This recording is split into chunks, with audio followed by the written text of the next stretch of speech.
ফ্যাসিবাদকে পরাভূত করেছিলাম। শুধু পরাভূতই নয়, হাসিনা হেলিকপ্টারে দিল্লিতে পালিয়ে গিয়েছিল। আমাদের তিনটা লক্ষ্য ছিল: হাসিনার ফ্যাসিবাদের পতন, দিল্লির আধিপত্যবাদের পতন, বাংলাদেশ রাষ্ট্রকে নতুন করে গড়ে তোলা। আমাদের প্রথম লক্ষ্য অর্জিত হয়েছিল 2024-এর 5ই আগস্ট।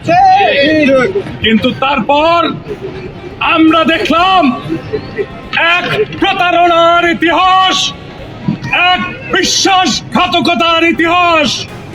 আমাদের স্বপ্নকে, জনগণের স্বপ্নকে, রাজপথের রক্তকে, আমাদের সন্তানদের জীবনকে তার সাথে বেইমানি করে বাংলাদেশের এস্টাবলিশমেন্ট, বাংলাদেশের সিভিল মিলিটারি ব্যুরোক্রেসি আমাদের বিজয়কে ছিনতাই করে নিল।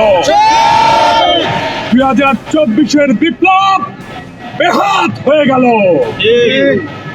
আমরা আজকে প্রশ্ন করতে চাই, ঈসা নবীকে মাত্র 30 রৌপ্য মুদ্রার বিনিময়ে জুডাস বিশ্বাসঘাতকতা করে রোমান সম্রাটের হাতে তুলে দিয়েছিল।